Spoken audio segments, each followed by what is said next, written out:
Yo! Quelle belle journée pour être en vie. Bon, Booba vient de sortir son dernier album, selon ses propos. Il y a plein de choses à dire sur Booba. Vraiment, Booba, c'est quelqu'un qui m'inspire toujours. Et je me suis dit que j'allais te faire un petit podcast, tu me connais, hein, dans lequel j'allais te partager 3 leçons que j'ai pu apprendre de Booba. Donc j'espère que tu es à l'aise, ça va aller assez vite, c'est un petit format qui est court. Si ce format te plaît ou qui peut inspirer quelqu'un que tu connais, n'hésite pas à lui partager. Alors, 3 leçons. La première leçon, c'est tout simplement de ne rien attendre de personne. Booba, c'est vraiment l'incarnation de ce principe. Alors, je ne connais pas les faits exacts, les dates, les noms précisément, donc n'hésite pas à me corriger si je me trompe. Mais en tout cas, moi, ce que j'ai vu au cours des dernières années, c'est que déjà, il a créé son propre label. Les maisons de disques, c'était compliqué, il y avait plein de choses qui ne fonctionnaient pas à l'époque avec son groupe Lunatic. Donc, il a créé son propre label. Il me semble que le label s'appelait 45 Scientifiques, quelque chose comme ça. Et il a fait son argent, il s'est débrouillé, et puis il y a plein d'autres exemples comme ça.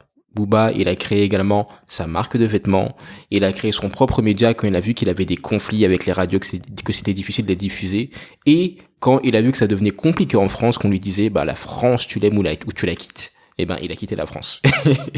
Donc ça, c'est des véritables leçons, c'est vraiment quelque chose que tu peux appliquer à ton propre parcours, c'est le fait de ne rien attendre de personne.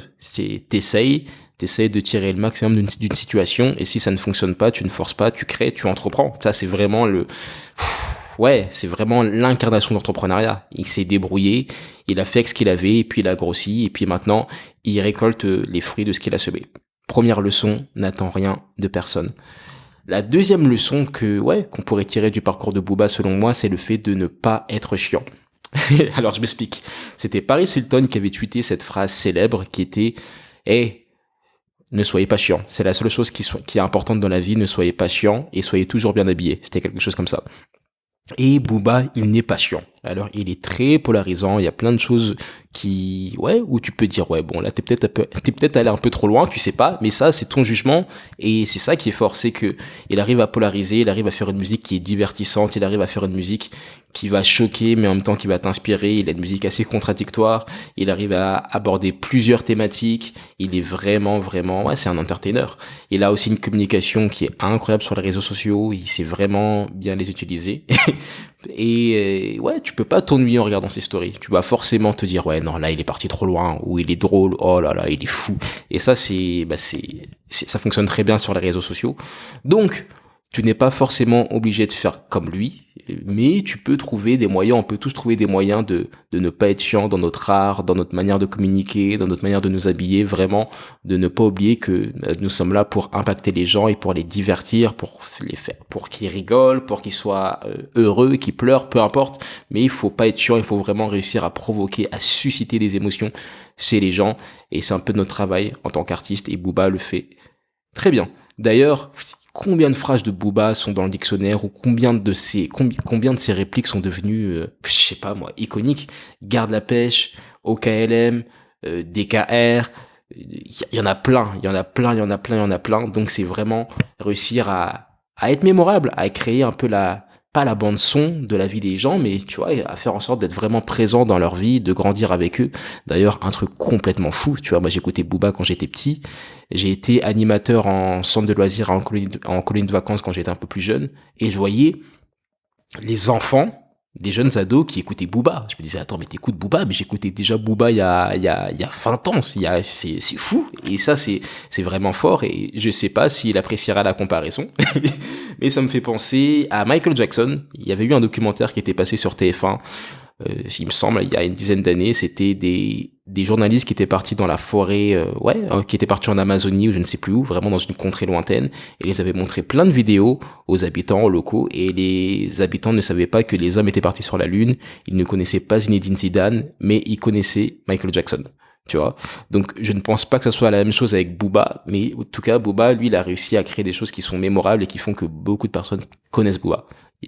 Tes parents connaissent sûrement Booba, les enfants connaissent également Booba, et ça c'est fort, et c'est parce que il n'est pas chiant. Troisième et dernière leçon, c'est tout simplement d'investir dans les autres. Investir dans les autres, c'est vraiment quelque chose qui va te permettre déjà d'avoir de l'argent, l'ownership comme ils disent. Ça te permet également de transmettre, ce que tu connais, et ça te permet également de d'être dans la postérité, quoi. Tu vois, Booba, il a investi dans Damso, dans plein d'autres artistes dont j'oublie les noms. Il y a une de mes très très bonnes connaissances qui avait été signée sur un de ses labels, je sais pas si c'est encore le cas, Nadji. Mais voilà, il investit vraiment sur la jeunesse, sur des talents. D'ailleurs, je ne sais pas comment est-ce qu'il les trouve, mais c'est incroyable parce qu'à chaque fois, il trouve des personnes qui, ouais, des vrais talents. Et c'est ça, ouais, c'est ce qui va te permettre de durer longtemps. Encore plus dans une carrière qui a une date je sais pas de péremption, mais où on va te dire que après 40 ans, t'es vieux, tu peux plus faire ça, tu peux plus faire ci, ou etc. Et ben, c'est bien d'investir dans les autres, d'investir dans la jeunesse, c'est bien de trouver un moyen de produire les autres, de vraiment de les aider à réussir leurs objectifs. C'était Kets Ferrazzi qui disait que tu peux avoir plus de succès dans ta vie en t'intéressant réellement pendant 2 mois au succès de quelqu'un d'autre, plutôt qu'en essayant de faire en sorte que la personne s'intéresse à toi. Et ça, c'est vraiment puissant. Et Booba, je pense que c'est quelque chose qu'il a compris très très tôt, et c'est quelque chose dont on peut s'inspirer également pour nos propres projets. Donc, pour récapituler les 3 leçons, la première, c'est de ne rien attendre de personne, vraiment d'entreprendre, d'être proactif, de créer ton propre média, d'être ton propre média, de créer ton label, de créer ton entreprise, de créer ta marque de vêtements, de créer ton merchandising, bref, de créer des choses qui se vendent, d'avoir la puissance, d'avoir tes masters, toutes ces choses-là. Ça, c'est vraiment, pour moi, c'est la principale.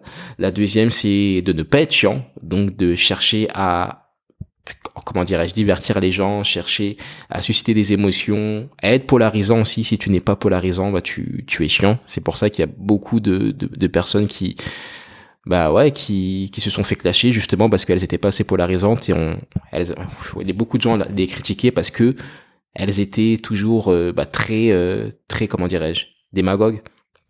Donc ouais, très très important. Et troisième leçon, c'est le fait d'investir dans les autres. Investir dans tes potes, investir dans ton entourage, investir dans ton équipe, investir dans la jeunesse, investir sur les seniors, peu importe, investir sur ton pays, sur ta culture, sur ta nourriture, peu importe, mais d'investir sur autre chose que toi, miser sur autre chose que toi, c'est quelque chose de puissant. Voilà ce que j'avais à partager. Ça a été un petit podcast improvisé que je fais vraiment à la va-vite. Donc n'hésite pas à t'abonner parce que je fais beaucoup de contenu. Il y a beaucoup de podcasts. Si tu écoutes le podcast sur Instagram d'ailleurs, ou si tu as Instagram, je t'invite à écrire un commentaire ou à m'envoyer un message pour me dire que tu as écouté le podcast, la leçon que tu vas retenir, que tu vas appliquer sur ta propre trajectoire. N'hésite pas à m'écrire. Je réponds, on communique. Ça me fait toujours plaisir de savoir qui écoute et ce que les gens pensent du contenu proposé. Et aussi, et je te laisserai sur ça, je t'invite à t'inscrire au mail de la vision. Tu sais, si tu n'es pas inscrit, ce sont les mails que j'envoie tous les matins dans lesquels je partage tout ce que j'apprends sur ma route vers le succès en tant qu'artiste et entrepreneur. Donc ce sont des mails courts, c'est écrit. Ça fait plus de 2 ans et demi que je tiens cette newsletter quotidienne, donc n'hésite pas à t'abonner et à voir de quoi il s'agit. Je compte sur toi. Je te dis à très vite, n'abandonne pas et fais ce que tu as à faire.